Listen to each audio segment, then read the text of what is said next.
लब्बैक अल्लाहुम्मा लब्बैक लब्बैक ला शरीक लक लब्बैक इन्नल हम्दा one निअमता luck वल मुल्क ला शरीक लक सुब्हानल्लाहि व बिहम्दिही सुब्हानल्लाहिल अज़ीम रब्बिश रह ली सदरी व यस्सिर ली अमरी वहलुल उक़दतम मिन लिसानी यफ़क़हू क़ौली।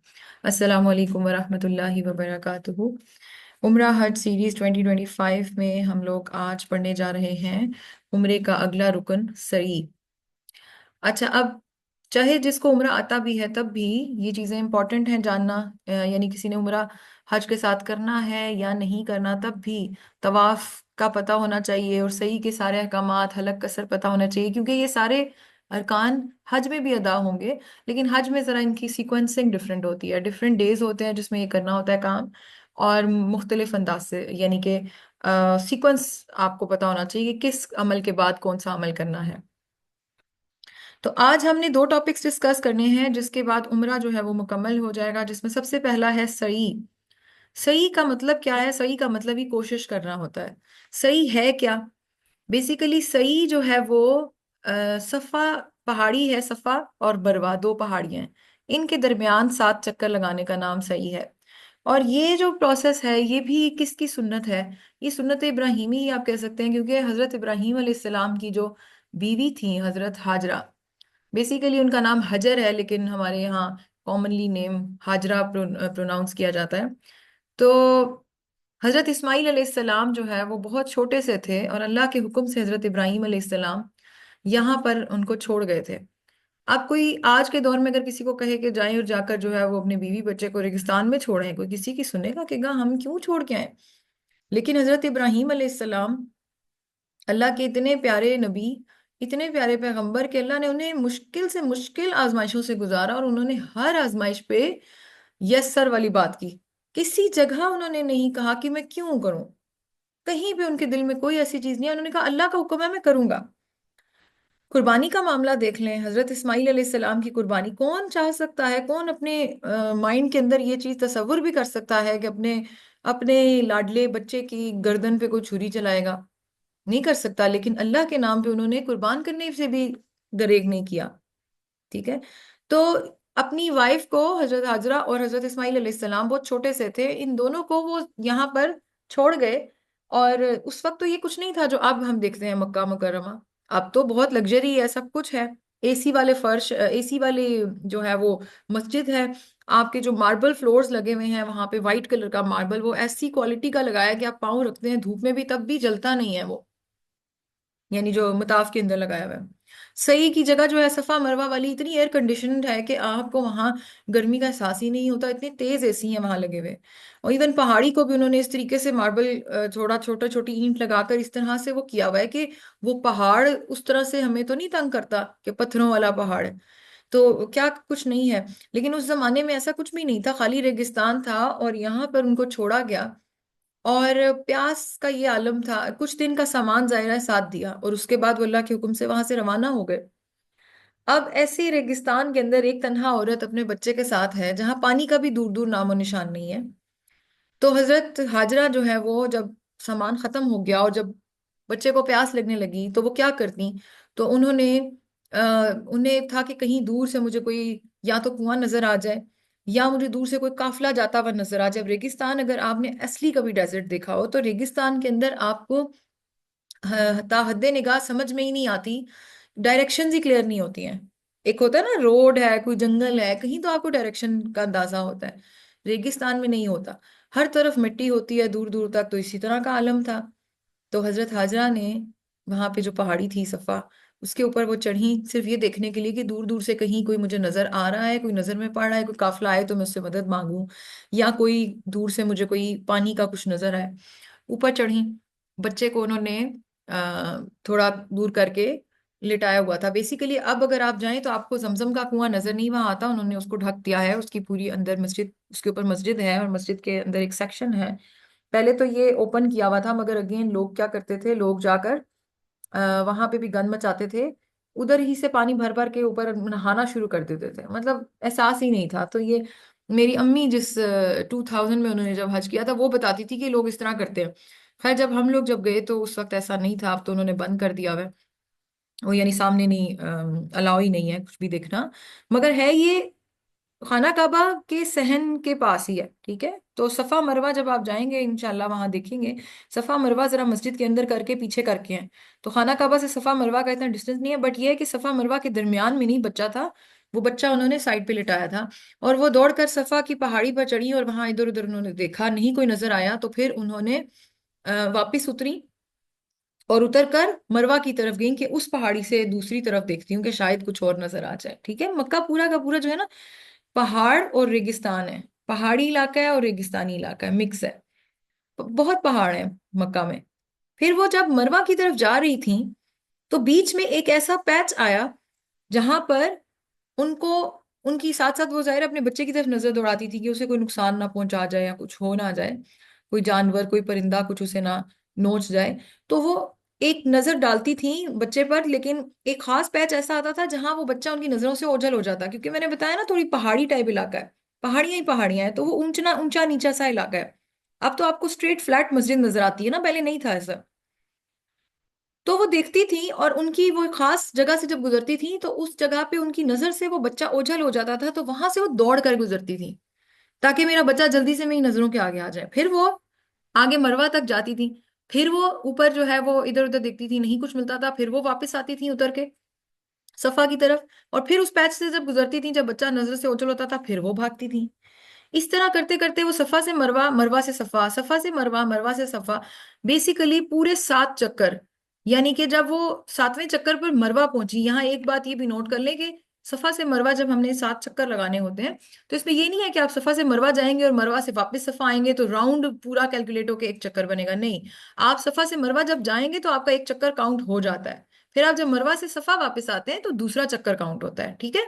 अक्सर लोगों को ये कंफ्यूजन रहती है। आपने बेसिकली वन वे जो है वो एक चक्कर है, दूसरा वे दूसरा चक्कर है। तो इस तरह जब वो 7 चक्कर लगा के मरवा पर पहुंची तो उस वक्त जो है वो बच्चे की उसमें नजर पड़ी, अल्लाह के हुक्म से हजरत इस्माइल जहाँ रोते हुए अपना पाँव मार रहे थे, एड़ी रगड़ रहे थे, वहां से एक चश्मा फूट पड़ा था पानी का। वो जमजम है जो आज तक हम पीते हैं। जमजम के साथ जो है वो इतनी मुज्जाती कोई उसका, एक तो उसकी एग्जिस्टेंस, उसका फूट पड़ना रेगिस्तान में, ये एक मुज्जा था। दूसरा मुद्दा उसका ये है कि आज तक इस कुएं का पानी का लेवल कम नहीं हुआ, जबकि साइंटिफिक रिसर्च ये कहती है दुनिया का कोई भी कुआं एक खास लिमिट से आगे तक नहीं चलता। एक कुछ खास जब साल गुजर जाते हैं तो उसका लेवल पानी का कम होना शुरू हो जाता है और फिर एक वक्त आता है वो कुआं खत्म हो जाता है।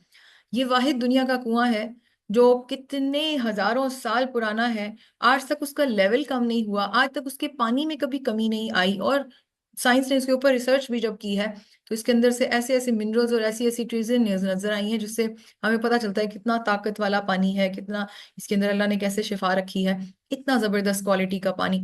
और मैं आपको एक बात और बता दूं, दुनिया की वाहिद ऐसी चीज है खाने पीने की जो कभी एक्सपायर नहीं होती।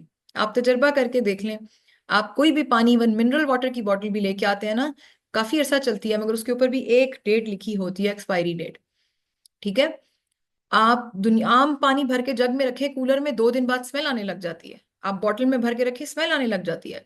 जमजम का पानी आप साल साल छोड़ दें, ना वो एक्सपायर होता है ना उस बॉटल में से स्मेल आती है।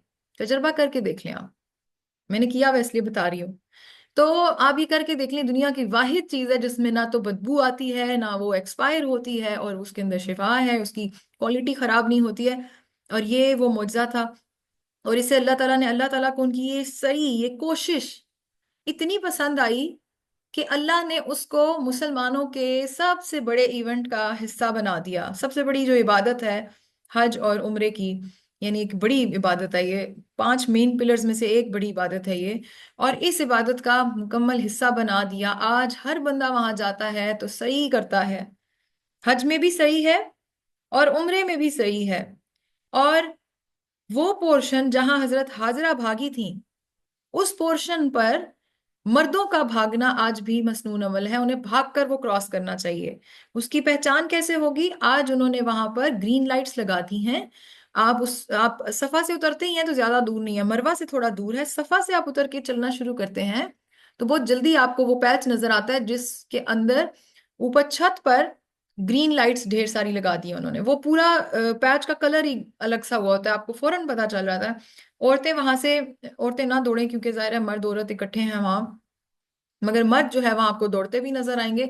तो मर्द जो है उनका दौड़ कर वो पार करना जो है वो मसनून अमल है। तो इस तरीके से सही का प्रोसेस होता है। अल्लाह ताला को इतनी एक औरत की इतनी ये बात पसंद आई कि देखें आज दुनिया की सारे मुसलमान इस चीज को फॉलो करते हैं, इस सुन्नत को।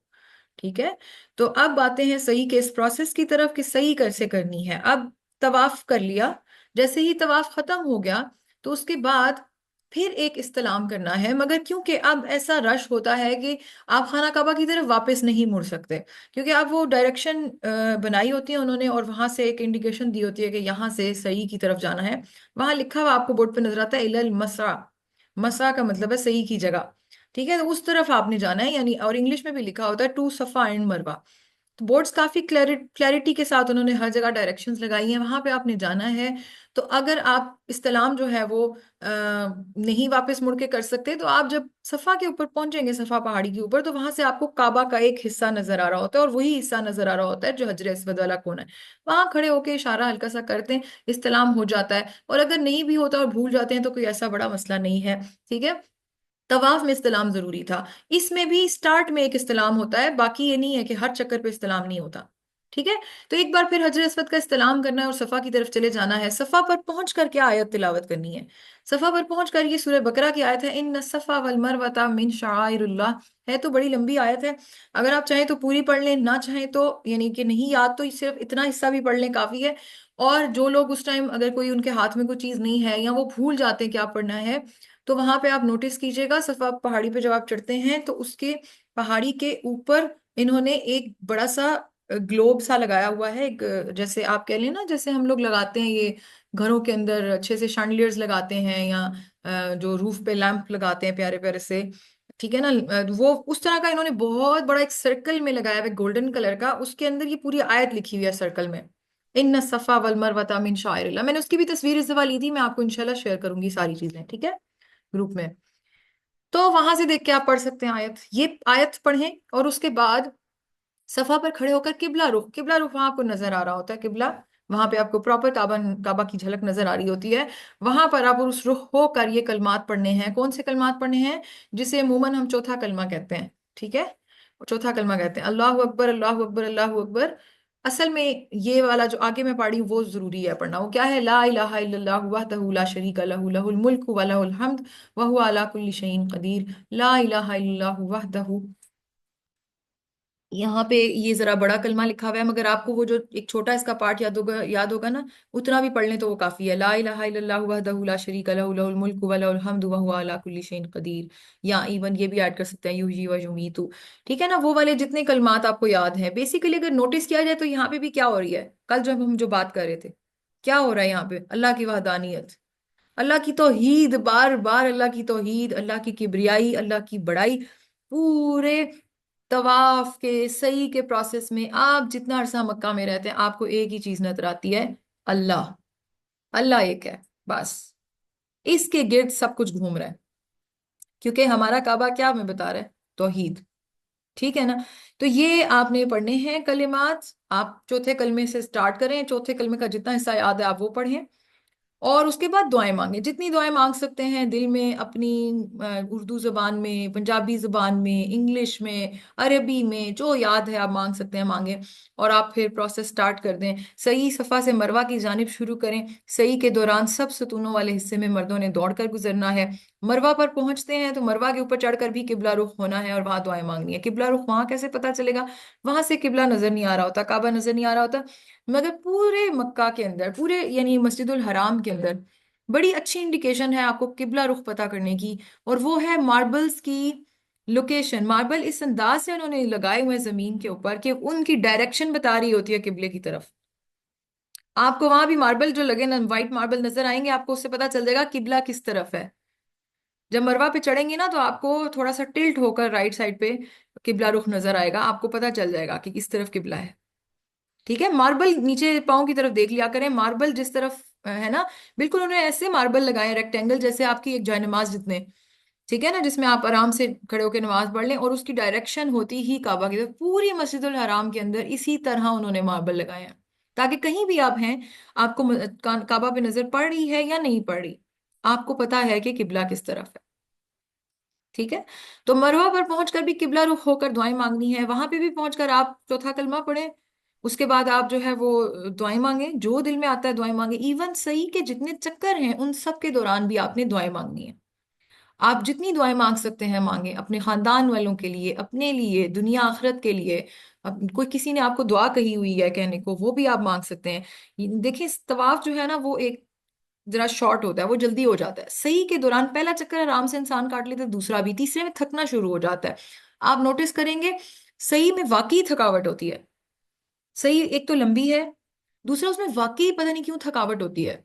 तीसरे चक्कर से ऑनवर्ड्स आप थकने लगते हैं।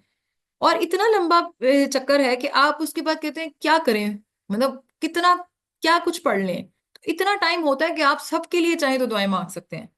पूरे खानदान के एक एक बच्चे का नाम लेके भी आप दुआ मांग सकते हैं, इतना वक्त होता है सही में। ठीक है, तो इस वक्त को दुआएं मांग के याद करें। मेरा तो कहना यह है कि आप लोग इस वक्त को उस चीज में भी याद करें कि अपने दिमाग के अंदर इस्लाम की हिस्ट्री दोहराएं। दोहराएं अपने दिमाग के अंदर, रियलाइजेशन करें कि ये सब उस वक्त हजरत हाजरा ने कैसे किया होगा। हम आज मार्बल फ्लोर पर चल के थक रहे हैं, हम आज एसी में थक रहे हैं, पानी हमें पीने की इजाजत है, रास्ते में कूलर्स इतने ढेर लगे हुए हैं पानी के, जम के। जब दिल चाहे जब थके रास्ते में आप उसको कूलर से पानी भर के पी लें, आपको कोई पाबंदी नहीं है। इवन थक जाए थोड़ी देर बैठ जाए साइड पे, वो भी मसला नहीं है। वो तो बच्चे के लिए भाग रही थी तपती गर्मी के सहरा के अंदर, असली पहाड़ के ऊपर, पहाड़ की वादी पे उतरती थी, भागती थी, ऊंचा चढ़ती थी। तो आप ये देखेंगे कि ये सोचें, जब ये सोचेंगे ना इन कुर्बानियों को, तो फिर आपको रोना भी आएगा, फिर आपका दिल भी नरम होगा। हम वहां किस मकसद से जा रहे हैं ये सोच के रखिएगा। हम वहां अपने गुनाह धुलवाने और अपने आप को पाक करवाने और अपने दिल को नरम करवाने जा रहे हैं। और वो ऐसे ही नहीं होगा कि अगर हम अपनी सही के दौरान भी हमें ये फिक्र लगी हुई होगी कि हम जो है वो तस्वीरें खींच लें अपनी, और हम अपनी वीडियोस बना लें और हम लोगों को कॉल पे लाइव ले लें। लोग ये करते हैं, लाइव कॉल्स पे लिया होता है और दिखा रहे होते हैं हम सही कर रहे हैं। अब तो कॉल्स पे लाइव क्या लेना, लोगों की डायरेक्ट पोस्टें जो है वो इंस्टाग्राम और फलान ढिमकान हर जगह पे आ रही होती हैं। तो अगर आप ये सोच के करने जा रहे हैं तो फिर आप ये तसव्वुर करें कि शायद हम वहां से कुछ लेके आएंगे, तो फिर कुछ भी नहीं लेके आएंगे आप। ठीक है ना, हमने दिल को पाक साफ करना है। तो ये तन्हाई के वक्त औकात हैं जिसमें आप अपने अल्लाह से डायरेक्ट राब्ते में हैं। ये इबादत है ना, आप अल्लाह से डायरेक्ट राब्ते में हैं, अल्लाह को इतना पसंद आ रहा है आपका अमल, आप अल्लाह से डायरेक्ट राब्ते में, ये वक्त है दुआएं मांगे। और नहीं कोई दुआ समझ में आ रही तो खामोशी से कलाम करें अल्लाह से, खामोश कलाम भी होता है अल्लाह से, अल्लाह आपके दिलों के हाल जानता है। इस चीज को मिस नहीं करना, ठीक है। तो सही के 7 चक्कर जो है वो होते हैं और जो मरवा पर जाकर खत्म होते हैं। आप सही से, सही के मुतालिक कितना ही है, बस सही में आप बातचीत हर चीज कर सकते हैं। बिला जरूरी बात नहीं करें, मतलब जरूरत की बात करें। और थक रहे होंगे लेकिन जाहिर सी बात है आप उसको मुकम्मल तो करना है पूरा का पूरा। अच्छा, आप सही से मुतालिक कुछ अहम सवालात हैं। सबसे पहला अहम सवाल कि क्या सही के लिए भी बावजू होना जरूरी है, तो नहीं, सही के लिए नहीं जरूरी। ठीक है। अक्सर लोगों को गैस्ट्रिक प्रॉब्लम होता है या किसी भी वजह से उनको मसला हो रहा होता है वुजू को बरकरार रखने में। तो अगर तवाफ आपने कर लिया तो उसके बाद अगर आपका वुजू टूट भी जाता है तो कोई मसला नहीं, आप बस नमाज तक उसको बरकरार रखें, वो जो तवाफ की नमाज है। उसके बाद सही के लिए कोई ऐसा खास शर्त नहीं है। तवाफ के अंदर भी कुछ उल्मा का इख्तिलाफ है, और स्पेशली जो फिका हनफिया से जो है वो तो बहुत सख्त है इस मामले में कि तवाफ के दौरान वुजू जो है वो पूरी तरह रखना जरूरी है। कुछ कहते हैं स्कॉलर्स के नहीं, ऐसी कोई हदीस से कोई बात साबित नहीं है। बट ये है कि क्योंकि वहां एक शक है, तो यही रिकमेंडेशन है कि वुजू रखें, वुजू को रखें। ठीक है। लेकिन सही के लिए कोई भी ऐसा शर्त नहीं है, सही के लिए कोई ऐसा मसला नहीं है। तो इधर आप बेफिक्र होके आप चक्कर लगाएं। क्या सही के चक्करों के बीच में रुका जा सकता है? जी, अगर जरूरत पड़ गई है, बिला वजह नहीं, अगर बहुत जरूरत पड़ गई है, बहुत थकावट हो गई है। जिस तरह लास्ट टाइम जब मैं गई थी तो मेरे पाँव में चलते चलते एक कांटा चुभ गया। वो सम टाइम होती है ना, छोटी सी छिलक सी घुस जाती है अंदर। हालांकि सॉक्स पहनी थी मगर इतना कुछ वहां गिरा होता है समटाइम्स। ये होता है ना, किसी की तस्बीह का दाना गिर गया, कोई चलते चलते खजूर खा रहा था उसकी कोई छोटी सी गुठली चुभ गई आपको, कभी कोई छोटा सा, बिल्कुल छोटा सा तिनका कहीं मेरे पाँव में घुस गया। और मैंने 2 कदम आगे बढ़ाने की कोशिश की, नहीं बढ़ाए जा रहे थे, वो इतना ज्यादा दर्द पेनफुल हो रहा था। तो मैं साइड पे बैठ गई, मैंने उतारी अपनी सॉक्स और फिर मैंने उसको कितनी देर बैठ के उसको निकालने की कोशिश की। जब वो निकल गया फिर मैं आगे चली। तो अलाउ है, कोई ऐसा मसला नहीं है। ठीक है ना। जैसा तवाफ में तो ये था ना कि तवाफ में आप बिला वजह नहीं रुके। दूसरा, तवाफ में आपने खाना काबा की तरफ नहीं अपना सीना करना। यहाँ ऐसा कुछ नहीं है। आप अगर जरूरत पड़ गई है तो थोड़ा सा आराम कर लें। अगर प्रॉब्लम बहुत ज्यादा बढ़ गई है किसी भी वजह से, थोड़ा सा रुक जाएं आप। सही के दौरान क्या दुआ मांगे? कुछ भी मांग सकते हैं, किसी भी जुबान में मांग सकते हैं। क्या सफा और मरवा को चूमा जा सकता है? बिल्कुल भी नहीं।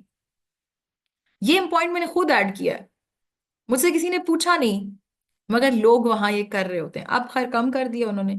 उसकी भी वजह है। उसकी वजह ये है कि अब उन्होंने, सऊदी गवर्नमेंट ने, आप जाएंगे तो देखेंगे कि सफा की पहाड़ी को प्रिजर्व किया हुआ है। और एक खास हिस्सा उन्होंने बिल्कुल पीछे करके उसके ऊपर ग्रिल्स लगा दिए हैं ताकि नजर ही ना आए। यानी आप चढ़ते थोड़ा सा जरूर है मगर फुल टॉप पे नहीं आप जा पाते, क्योंकि उसके आगे उन्होंने रिजर्व किया हुआ है, प्रिजर्व कर दिया है इस वजह से कि लोग चूम चूम के उसको जो है ना वो अजीब उनकी हालत हो रही होती थी। चूमने का कोई इसमें अमल दखल शामिल नहीं है। हमें सुन्नत फॉलो करनी है। ना हजरत हाजरा ने चूमा पहाड़ियों को जाके, ना आगे नबी सल्लल्लाहु अलैहि वसल्लम ने चूमा पहाड़ियों को जाके, ना ही आगे किसी भी और ने चूमा सहाबा में से। तो हम फिर क्यों चूमे? ठीक है, तो ये मैंने खुद इसलिए ऐड किया है क्योंकि ये एक वो चीज है कि अगर आप देखा देखी किसी की कि अच्छा शायद लोग चूम रहे हैं, शायद हमें भी चूमना है, ऐसा कुछ नहीं करना। ठीक है। क्या सफा और मरवा पर सजदा करना चाहिए? इसकी कोई शरई हैसियत नहीं है। वहां भी आप देखेंगे कि मरवा पर चढ़कर, सफा पर तो नहीं कोई पढ़ता, क्योंकि सफा पे तो इतना रश होता है कि वो पढ़ने भी नहीं देते। खुद भी नहीं बंदा, वो जरा ज्यादा ढलवान ऊंची है। जो यहाँ मरवा पे चढ़ते हैं ना, तो वहां थोड़ा सा चढ़ाई के फौरन बाद ना एक थोड़ा सा एक पैच है सीधा। क्यों? क्योंकि वहां से आके उन्होंने स्ट्रेट करके दरवाजा निकाला हुआ है बाहर जाने के लिए, क्योंकि आप जब सही का अमल खत्म कर चुके होते हैं तो फिर आप बाहर जाते हैं मर्द हजरात बाल कटवाने के लिए। तो वो उन्होंने गेट बनाया हुआ है, तो उस जगह पे उन्होंने एक जमीन प्रॉपर फ्लैट बनाई हुई है। अब वहां लोग जो है वो रश है, सब कुछ धक्के मुक्के पड़े, यानी लोग आ रहे हैं जा रहे हैं, उनको जगह देने की बजाय वहां अपने मुसल्ले बिछा कर बैठ जाएंगे, जाए नमाजें बिछाकर। क्यों? यहाँ पे क्यों नमाज पढ़े? नमाज कहीं और पढ़ लेना, पूरी मस्जिद खाली है। नहीं जी, मरवा पे ही नमाज पढ़नी है। कहाँ से लिखा है ये बात? कहाँ से साबित है ये बात? कोई इसकी शरई हैसियत नहीं है। तो देखें, बात सिंपल सी ये है। अक्सर लोग फिर ना कुछ ऐसी बात कहो तो ये एतराज लगा के बैठ जाते हैं, अच्छा तो क्या हुआ, नेकी का ही काम करें। देखें, बात सिर्फ इतनी है कि नेकी भी वो करें ना जो सुन्नत से साबित है, खासकर इबादात के अंदर। इबादात के अंदर ना प्लीज मिलावटें नहीं करें। इबादात के अंदर, क्योंकि आप अगर नोटिस करें ना तो इबादात के अंदर अगर आप खाली सुन्नत को फॉलो करें ना तो आपके लिए आसानी ही आसानी है। जहां आप सुन्नत से हटते हैं कहीं ना कहीं वो लोगों के लिए तकलीफ का बायस बन रही होती है। अब मरवा पे जो लोग वहां बिछाते हैं, बार बार शुरते बेचारे आके उन्हें हटा रहे हैं। अब लोगों के वो गुजरगाह है, एक तो मरवा के ऊपर उन्होंने राउंड सेमी सर्कल लेके दूसरी तरफ जाना है, यानी वापस उतरना है सफा की तरफ घूमकर। वो लोगों को भी जगह नहीं मिल रही। दूसरा, जिन लोगों ने बाहर की तरफ एग्जिट करना है उन्हें जगह नहीं मिल रही। आप बीच में अपनी जायनमाज बिछा के बैठ गए। और खुद सोचे, जायनमाज बिछाई, आगे चलते फिरते लोग जा रहे हैं, आप क्या खाक नमाज पढ़ेंगे वहां पे? कौन से आप नेकी कमा रहे हैं वहां नमाज पढ़ के? ठीक है, तो वहां लोग आपको बहुत तरह के मिलेंगे। हर किसी को फॉलो नहीं करने लग जाना। अपनी अकल समझ से चलें और ये सोच के चलें। असल में इंसान के अंदर पता है ये एक वसवसे आते हैं ना, और ये शैतान ही होता है जो डाल रहा होता है कि देखिए ये नेक काम कर रहा है, यहाँ ये नमाज पढ़ा है, हमने अगर ना पढ़ी तो शायद कहीं हम नेकी का मौका ना मिस कर दें। कुछ नहीं होता। आप बिलीव मी, अगर आप सुन्नत को पूरी तरह फॉलो करेंगे और ये सोच के करेंगे कि अच्छा सुन्नत ने मुझे सिखाया, मैं तो सुन्नत फॉलो करूंगी, इसके दर्जात बहुत बढ़ जाएंगे। हो सकता है आपने 2 रकात सुन्नत के मुताबिक चीज पढ़ ली हो, और अगला जो है वो 10-10 पढ़ रहा है, लेकिन उसकी वो वैल्यू ना हो जो आपकी उन 2 रकात की हो, क्योंकि आपने सुन्नत के मुताबिक चीज की थी। तो इस तरह से सोचना बंद कर दें। ठीक है। उस वक्त अपनी उस इबादत पे फोकस करें जो अल्लाह ताला ने हमारे नबी सल्लल्लाहु अलैहि वसल्लम के जरिए हमें सिखा दिया। अगला सवाल, कि सही के दौरान बात कर सकते हैं? जी बिल्कुल कर सकते हैं। पूरे उम्र के दौरान आप बात कर सकते हैं, कहीं बात करना मना नहीं है, लेकिन गैर जरूरी बातों से परहेज करना है। आप ऑफ कोर्स ये इतनी तो खुद भी समझ में होनी चाहिए कि शरई बातें, आप कोई बहुत मसला कोई पूछना पड़ गया, कोई आप जो है वो किसी सूरत की डिस्कशन एकदम से दिमाग में, कोई सूरत आ गई दिमाग में एक दफा, तो आप वो करें बात। आप तिलावत करें कुरान की जो आपको सूरतें याद हैं, क्योंकि तिलावत कुरान भी तो अल्लाह का ही कलाम है। जो इस्लामी चीजें हैं बस वो आप करें। फिर सही के दौरान सब्ज लाइटों वाले हिस्से में भागना क्या जरूरी है? देखिए, फर्ज नहीं है। सेहतमंद हजरात मर्द भागे तो बेहतरीन अमल है। अगर किसी की सेहत इजाजत नहीं देती तो थोड़ा तेज कदम उठा ले। और खवातीन ना भागें, ये बेहतर है। खवातीन ना भागें क्योंकि वहां एक ऐसा क्राउड है कि उसके अंदर खवातीन भागती हुई एक अजीब ही मंजर लगे। ठीक है। अब कुछ लोगों ने, मर्दों ने भी इस चीज को, बच्चों ने खासकर, मर्द तो नहीं इस तरह करते लेकिन कुछ जो है ना वो खेल तमाशा भी बनाते हैं। इस दफा एक ग्रुप था जा रहा, उसमें वो एकदम से ना वहां से करीब हम पहुंचे तो दगड़ दगड़ दगड़ उन्होंने प्रॉपर रेस लगा ली।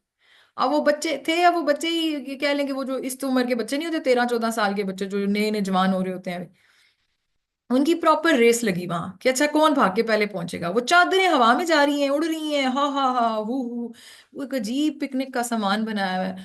तो सारे लोगों की तवज्जो उनकी तरफ जा रही है, वो इबादत में डिस्ट्रप्शन हो रही है ना, डिस्टर्ब कर रहे हैं। तो हतुल इम्कान कोशिश करें कि किसी को डिस्टर्ब ना करें, आपके किसी अमल से किसी को तकलीफ ना हो। पूरे हज में अपने साथ ये जहन में रखें कि आपके किसी अमल से किसी को तकलीफ ना हो। आपको शायद बहुत तकलीफ में पहुंच जाए, हो सकता है। अच्छा, हर किसी का एक्सपीरियंस डिफरेंट रहता है। किसी को एक तिनका बराबर भी तकलीफ नहीं होती, और किसी के रास्ते में तकलीफें ही तकलीफें आती हैं। ये तो अल्लाह की आजमाइश है ना, अल्लाह ने टेस्ट करना है किसको किस तरह आजमा रहा है, किसको किधर अल्लाह ताला कर रहा है। आपने बस ये कोशिश करनी है कि मुझे कोई कुछ भी कर जाए, मैंने किसी को पलट के आगे ना तो बदतमीजी करनी है ना जवाब देना है। ये आपका मिशन होना चाहिए हज और उसके पूरे सफर के अंदर, उम्रे के।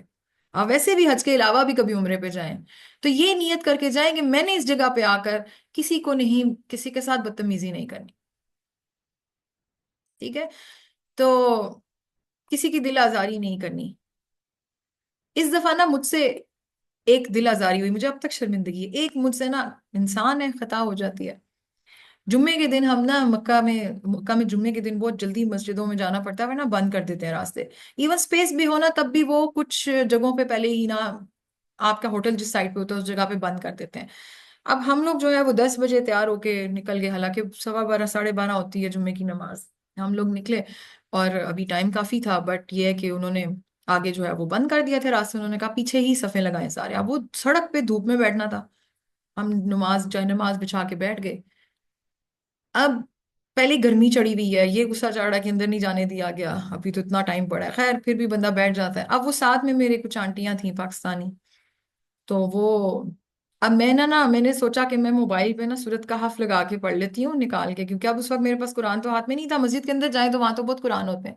तो मैंने ऐप से ना, मैंने सोचा मैं सूरत कहफ की तिलावत कर लेती हूँ। मेरे साथ जो बैठी आंटी थी ना, उन्होंने एकदम से मुझे टोका ना कि बेटे, वो पंजाबी में बोल रही थी, इसको तो रख दे मोबाइल को, इधर भी नहीं छोड़ रही मोबाइल। उन्होंने इस तरह करके बोला ना कि इधर भी मोबाइल को चिपकी। उनको लगा जिस तरह आजकल हर कोई करता है मोबाइल पे, शायद ये भी कुछ ऐसा कर रही होगी। अब उन्हें मेरी नियत तो नहीं पता थी कि मैं उस मोबाइल के अंदर ऐप खोलने लगी हूँ मैं। और मेरा एक सडन रिएक्शन, क्योंकि वो उस वक्त गर्मी इतनी थी और इतना एकदम से गुस्सा सा आ रहा था, और मैंने एकदम से उनको ना यूं साइड पे मुंह करके मैंने उनसे कहा, मैंने कहा आपको पता है मैं क्या कर रही हूँ? मैंने कहा ऐसे ही सोचे समझे बगैर ना कह दिया करें, आपको पता है मैं क्या कर रही हूँ, मैं इस पे कोई गपशप नहीं लगा रही। तो चुप हो गई। कहती हैं अच्छा मुझे तो नहीं पता। तो चुप हो गई ना, शर्मिंदा सी होगी। लेकिन उसके बाद जो मुझे शर्मिंदगी हुई, मैं इतनी शर्मिंदा, मैंने कहा मैंने किया क्या है, मतलब मैंने क्यों। उन्होंने तो अपनी तरफ से एक अच्छी बात की है ना, उन्होंने बहुत अच्छी बात की है। क्योंकि आजकल यही मर्ज है सारों के अंदर, के कहीं भी बैठे हुए हैं तो हम मोबाइल्स खोल लेते हैं। उन्हें क्या पता मेरी नीयत क्या थी। मैंने कहा मुझे यही बात उन्हें आराम से कहनी चाहिए थी ना, मैंने क्यों एकदम से गुस्सा किया।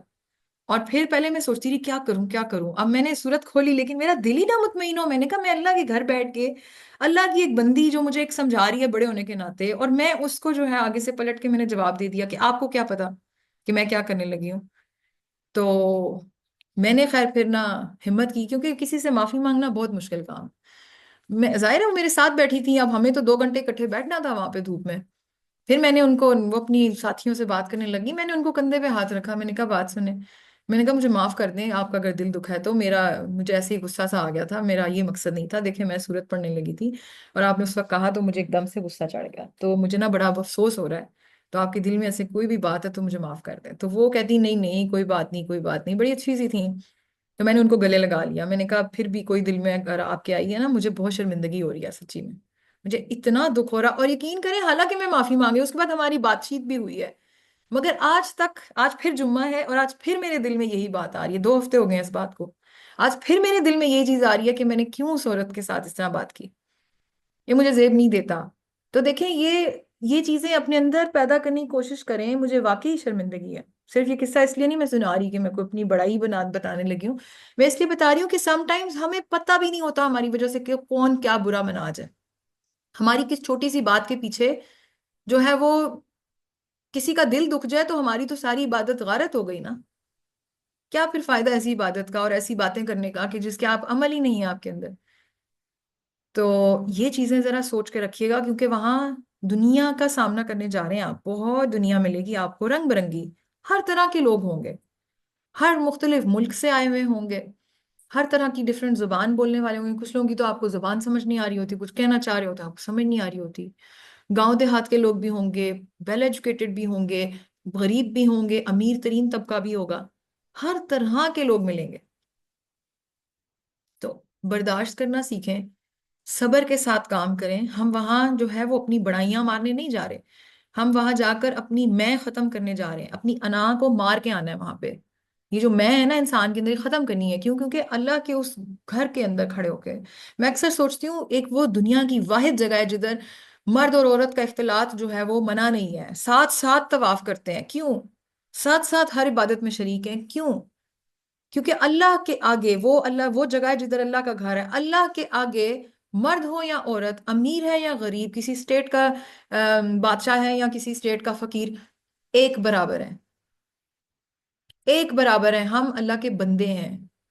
वहां जाके कोई ये नहीं होगा। बेसिकली जो पूरे हज का जो सारा मकसद है ना, वो तकवा हासिल करना है। और हज का मकसद जो है एक किस्म की रिहर्सल है क्यामत के दिन की। क्यामत के दिन भी सब अल्लाह के आगे खड़े होंगे। अरफात के मैदान में जब जाते हैं तो सब वहीं खड़े होते हैं। उस वक्त कोई ये नहीं देख रहा होता कि ये कौन है और मेरे साथ वाला बंदा कौन है और मेरे पीछे कौन खड़ा हुआ है और आगे कौन खड़ा हुआ है। उस वक्त आपको फैमिली याद नहीं आ रही होती। उस वक्त आप होते हैं और आपका अल्लाह होता है। और अल्लाह के साथ हम सबका रिलेशन क्या? हम बंदे हैं बस, और इससे ज्यादा और कुछ भी नहीं है। क्या डॉक्टर, क्या इंजीनियर, क्या 30 मार खान पीएचडी, कुछ भी नहीं है। हम सब एक हैं। हम सब का स्टेटस है अल्लाह के बंदे, बस। तो ये मैं नहीं होनी चाहिए।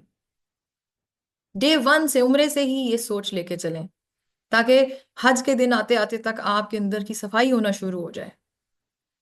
ठीक है? तो ये एम करके जाएं कि हज से वापस आना है तो इंशाल्लाह अपने आप को एक नया इंसान बना के आना है। एक नए दिल के साथ, एक पाक दिल के साथ आना है। जिंदगी की ये जो खुराफात हमारे अंदर घुस चुकी हैं, दिलों के अंदर जंग लगा रही हैं, इससे हमें निजात हासिल करनी है। अदरवाइज अगर आपने सिर्फ हज करके एक फर्ज की तरह अदा करके बस आ जाना है और उसी तरह जिंदगी के उन्हीं रंगीनियों में गुम हो जाना है, तो फिर तो कोई फायदा भी नहीं। बस ठीक है, आपकी हाजिरी लग जाएगी, टिक हो जाएगा, वहां अटेंडेंस पूरी हो गई, मगर हज जो जिस मकसद के लिए किया जा रहा था, तकवा के हुसूल के लिए, वो फिर पॉसिबल नहीं होगा। फिर उम्र का आखिरी रुकन है हलक या कसर। ये हलक या कसर क्या है? हलक का मतलब है पूरे सर के बाल मुंडाना, यानी गंज करवाना। ये मर्दों के लिए है, ज्यादा पसंदीदा अमल है। कसर का मतलब है कि बाल छोटे करवाना। अब कुछ लोग बिल्कुल ही गलत काम करते हैं। वहां आप देखेंगे, आप मरवा से बाहर निकलेंगे तो अब एक नया रिवाज शुरू हो गया। लोग कैंचियां लेके खड़े होते हैं बेचने के लिए कि आओ या तो बेच देंगे, या 5 दिरहम, 5 रियाल, 5 रियाल में आपके बाल हल्के हल्के। वो क्या करेंगी? औरतें खड़ी हुई वो भी कर रही होती हैं मर्दों के बाल, थोड़े थोड़े बाल जगह जगह से टुक लगा देंगी और वो कहेंगे कि हो गया। ऐसे नहीं होता। या तो पूरी गंज करवाएं मर्द, वरना बाल छोटे भी कराने हैं तो सही तरीके से कराएं। ये नहीं है कि बस ऐसे ही शोर शा के लिए 2 4 टक लगा लिए। ये कहाँ से आ गया? ठीक है, ये तो कोई बिल्कुल भी इसका इजाजत नहीं है इसकी। कम से कम 3/4 सर के बाल जो है, इतने तो 3/4 सर का जो हिस्सा है उसके बाल तो कम से कम छोटे हो ना, कटें थोड़े से, 1 1 इंच तो काटें। वो लोग जिन्होंने स्टाइल रखे होते हैं ना बालों की, उनको बड़ा नागवार गुजरा होता है हमारे बाल। लेकिन आप ये देखें, आप नोटिस करें, मैं बता रही हूँ, मुझे अब बड़ा दुख होता है कि जब मैं हज पे गई थी इस तरह क्यों नहीं सोचती थी। अल्हम्दुलिल्लाह बहुत अच्छा हज किया, लेकिन इस तरह क्यों नहीं सोचती थी जिस तरह आप दिमाग में चीजें आती हैं। कि आप देखें कि असल आप क्या करने जा रहे हैं। आप अपनी हर अजीज चीज को कुर्बान कर रहे हैं। कर रहे हैं कि नहीं कर रहे हैं? आप अपनी लग्जरी छोड़ के आए हैं लाइफ की। अब अच्छे खाने पीने, हर चीज, अब तो खैर वहां भी बहुत कुछ मिलता है खाने पीने को, बट स्टिल एक घर का सुकून। अपने बच्चों को पीछे छोड़ के आए हैं किसी के पास, अपना चलती हुई तिजारत, जॉब, हर आसाइश छोड़ के आए हैं पीछे, गाड़ियां छोड़ के आए हैं पीछे, हर जगह पैदल चल के जाना पड़ रहा है, छाले पड़ रहे हैं पाँव में आपके। और आपकी जो पर्सनैलिटी है उसके अंदर बाल बड़ी इंपॉर्टेंट चीज है। हर इंसान को अपने बालों से प्यार होता है। आप अपनी ये महबूब चीज भी अल्लाह की खातिर उतार रहे हैं कि अल्लाह की खातिर हमें कुछ भी करना पड़ा, हम इन 2 चादरों में रह लेंगे और हम सर भी मुंडा लेंगे। ये कुर्बानी छोटी सी है, ये कुछ भी नहीं है जो हजरत इब्राहिम कर गुजरे। और हमारे सारे पैगंबर कर गुजरे नबी, हम तो कुछ भी नहीं है, इतनी सी अल्लाह हमसे चीज मांगता है। तो जो हलक है वो उसका बहुत ज्यादा सवाब है बनिस्बतन कसर के। कसर पे एक सवाब है, हलक पे तीन सवाब है। ठीक है। मर्द हजरात हलक या कसर करवाएंगे, औरतें क्या करेंगी? औरतें अपने सर के बालों को अंदाजे से 1 से 2 इंच काटेंगी। अच्छा, अब ये भी एक बड़ी अजीब बात है कि वहां पर उधर ही एहराम के, जाहिर है एहराम में आप उधर ही साइड पे ना जल्दी पड़ी हुई होती है खत्म करने की ना, फटाफट वहीं स्कार्फ लूज करेंगी, जल्दी जल्दी से बाल एक दूसरे को कहेंगी काट दो। क्यों? आप इर्द गिर्द मर्द नहीं फिर रहे, आपका तो एहराम खराब हो रहा है, आप क्यों ये काम करने जा रही हैं? और इतनी क्या इमरजेंसी पड़ी हुई है? तसल्ली से अपने होटल में जाएं, जाकर अपने होटल के वॉशरूम में जाके खुद ही अपने बाल थोड़े से काट लें। अगर आपका होटल बहुत दूर है, कुछ लोगों को बहुत स्टे दूर मिलता है, जिस तरह आपके हज के दिनों में अक्सर लोगों को अजीजिया ठहराया जाता है, फिर अजीजिया जाने का वेट ना करें। फिर आप हरम से बाहर निकले मस्जिद से, और वहां वॉशरूम्स बने हुए हैं बहुत ज्यादा, किसी वॉशरूम में नीचे जाए तय खाने में, वहां औरतें ही औरतें होती हैं, वहां साइड पे होके अपने बाल काट लें। उसमें भी ये नहीं है कि पूरा सर नंगा करके खोला है, चलो जी आओ तुम मेरे बाल काटो। आप ये सोचें कि जब बाल काटेंगे तब एहराम को खुलेगा, अभी आप एहराम की हालत में ही है, तो इसीलिए ये नहीं कि नंगा सर करके बैठ जाए सबके आगे, चलो जी मेरे बाल काटो। तो इन चीजों का ध्यान रखें। और मस्जिद के एरिया में तो वैसे ही गलत बात है, उधर ही लोगों ने बाल फेंके होते हैं, वो सड़क पे गिरे हुए हैं, चिपक रहे हैं दूसरों के पाँवों से। कितनी गंदी बात है ये, कितनी ओछी बात है ये, समझ में नहीं लोगों की आ रही होती, इधर एक दूसरे से कैंची लेके शुरू हुई हुई होती हैं। ऐसे नहीं करना। आपने करीब तरीन वॉशरूम में जाएं नीचे बेसमेंट में, और जाकर वहां पे अपने बाल काट लें, वरना फिर अगर होटल करीब है आपका, होटल जाकर आराम से वहां काटें। आपका उम्रा इस अमल के साथ ही इख्तिताम को पहुंचता है। आप अब तसल्ली से बेशक नहाए धोएं, अगर शुक्राने के नफल अदा करने हैं, शुक्राने का सजदा करना है, आप करें। आप दुआएं मांगे अल्लाह ताला से कि अल्लाह ताला आपका ये उम्रा कबूल करे। और यहाँ पे आपका जो है वो उम्रे का प्रोसेस मर्दों का भी खत्म होता है। मर्दों ने कहाँ से करानी है? मर्द जैसे ही बाहर निकलेंगे तो फिर मुख्तलिफ जगहों पर बहुत सारे ये नाइयों की हजाम की दुकान होती है। वो 10 रियाल से शुरू करते हैं, कुछ कुछ दुकानें 10 रियाल मांग रही होती हैं, कुछ 15 रियाल। अब ये है कि हज के दिनों में रेट जरा ज्यादा शायद बढ़ाए होते हैं, तो ये तो मुझे नहीं हज के दिनों का। उस वक्त तो 12 से 15 रियाल ले रहे थे। मगर उम्रे में आप जाएं तो आपको 10 रियाल में आराम से मिल जाता है एक हजाम। और अगर किसी को नहीं समझ में आ रही कि कहाँ जाना है, तो मैं आपको बता देती हूँ, जो क्लॉक टावर है सामने ही, जिधर आप निकलते हैं तो क्लॉक टावर तक आप जाएं, क्लॉक टावर की बेसमेंट में बहुत सारी दुकानें हैं। ठीक है।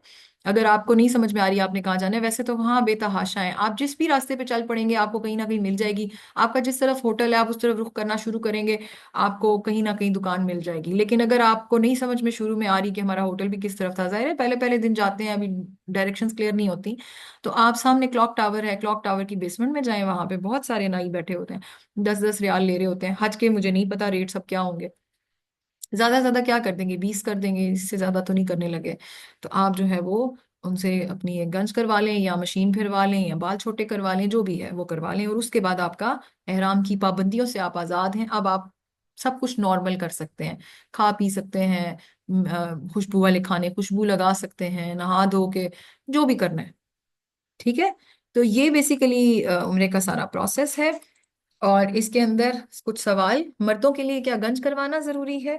नहीं, कसर भी करवा सकते हैं, मगर हलक ज्यादा अफजल अमल है और उसका सवाब भी ज्यादा है, तो ऑफ कोर्स करवा लें तो अच्छा है।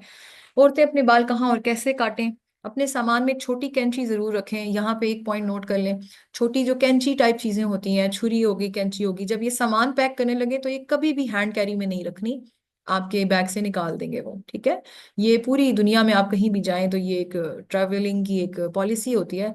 कोई ऐसी चीज जो तेज धार होती है, चाहे कैंची है चाहे छुरी है, ये आपके हैंड कैरी सामान में नहीं होनी चाहिए। जो बैग आप बंद करके लॉक लगा के सामान बुक करवा देते हैं उसमें होनी चाहिए। सही मुकम्मल करने के बाद अपने होटल के कमरे में वापस जाएं, वहां गुसल खाने में कैंची से अपने बाल काट लें। याद रखें मरवा के बाहर वाले हिस्से में मर्द हजरात मौजूद होते हैं, वहां पर ही कैंची से सबके सामने बाल ना काटें, गैर मर्द की नजर आपके बालों पर नहीं पड़नी चाहिए। ठीक है। अगर होटल दूर है, जैसे मैंने बताया हज के दिनों में यूजुअली अजीजिया में ठहराया जाता है, तो अगर दूर है तो फिर क्या करें? तो हरम के सहन में मौजूद औरतों के जो गुसल खाने हैं उनमें जाकर बाल काट लें।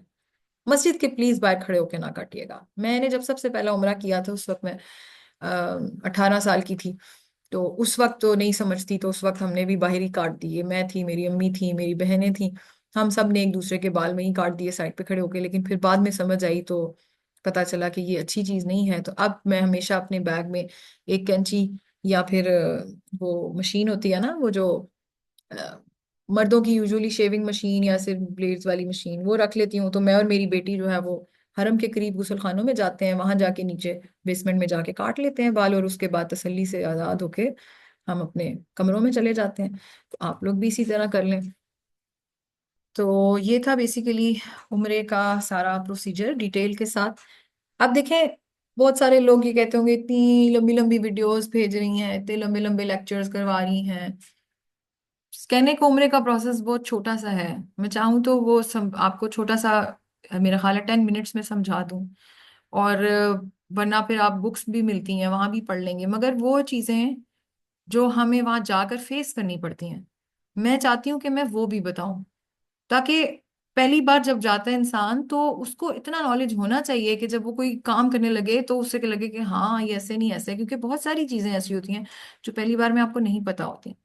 मैंने वक्तन फवक्तन हर उम्रे के दौरान सीखा नए से नया काम। मैं जब जाती हूँ एक नया कुछ सीख के आती हूँ, हर दफा मेरे लिए एक एक्सपीरियंस होता है। मैं चाहती हूँ जितना तजर्बा मैं हासिल कर चुकी हूँ मैं सबको इस तरह दे दूं कि आप लोगों को लगे ही ना कि आप पहली बार जा रहे हैं। ठीक है, तो इस वजह से लेक्चर्स लंबे हैं। आप ये देखिए, आप once in a lifetime ये अपॉर्चुनिटी लेने जा रहे हैं, तो अच्छा नहीं है कि चंद घंटों के लेक्चर सुन लें और कुछ वाकई ही हासिल करके जाएं, सीख कर जाएं। ठीक है, ताकि बाद में आकर ये ना जहन में हो कि हो हमने ये ऐसे क्यों नहीं कर दिया। ठीक है, तो अल्लाह ताला से दुआ है कि अल्लाह ताला जो भी हज पर इस दफा जा रहे हैं उनके लिए ये तमाम सफ़र आसान बनाए, उनकी तमाम इबादात कबूल और मंजूर फरमाए। और जो लोग नहीं जा सके इस बार, या जिनकी ख्वाहिश है और वो कभी भी नहीं जा सके, अल्लाह ताला उन सबको जल्द अज जल्द अपने घर की हाजिरी नसीब फरमाए। और जो लोग जा चुके हैं उनको भी अल्लाह ताला बार बार अपने घर बुलाए। आमीन सुम आमीन या रब्बिल आलमीन। अस्सलाम वालेकुम।